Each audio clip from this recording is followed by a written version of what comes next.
Hele finale juist er op de tweede vrije formatiepartij van dit seizoen. Verrassend is dat het betoer van Siete Verweda, Sieber Danes en Rudolf Soeboer daarin staan. Het is het betoer van Bouke Triemstra, Alain Anema en Hendrik Koostra die al een vrije formatie op haar namens kunnen hebben.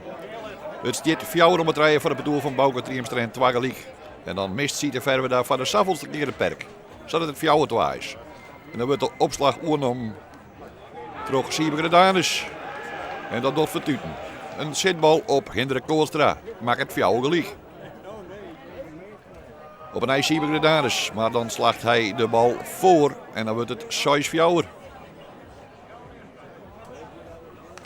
Bal voorin bij Alain Anema. En dan een geweldige retourslag daar van Rudolf Soeboer. Maakt het dat het 6 gelijk staat. Op een ijs Sieber Danes.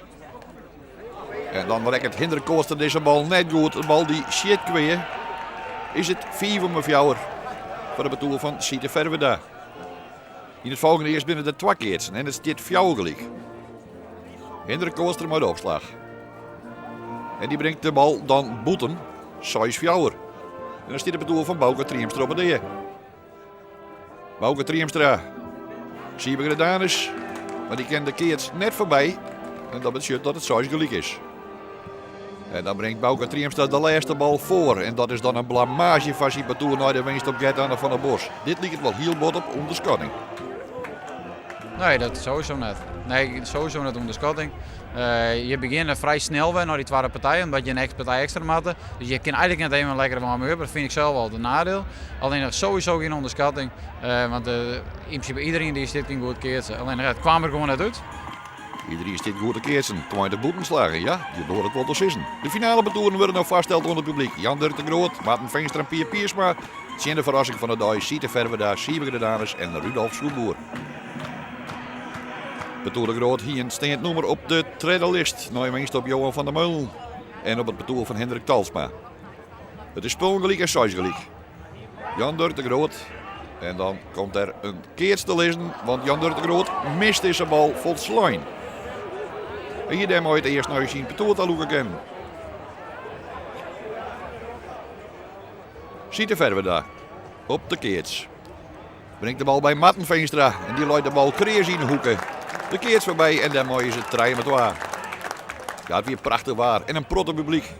Dat weer de eerste keer in het seizoen dat een protte publiek weer. Volgende eerst is het 6-4. En dan weer van Pier Piersma. Dat betekent 6 gelijk. Siete Verweda. Die brengt de bal dan boeten. En dan wordt het 4 om het 2. Het betoer van Jan Dirk de Groot zocht er nooit zien een 6-2 efterstaan aan. Maar hier komt Jan Dirk de Groot mooi een prachtige zitbal aan. Zien de kweer. 6-4. En dan een zitbal op Rudolf Soeboer. 6 gelijk. Een goede rieten van Jan Dirk de Groot. En dan pleert hij op de 6 gelijk nog eens een keer een zitbal op Sieber Danes. 4 om het 2. Het gaat is lijn, maar de fans van Sieber Danes bleven er jongen. Door van Jan Dirk de Groot. Weer de laatste 2 hier. Tweede op de ijzige partij. Hier is het Pier Piersma die de bal boppen slacht. En nu ligt het erop dat ze de eerste prijs winnen. 4-2 voor de betoer van Jan Dirk de Groot. Maarten Veenstra mooi een boppenslag. 6-2.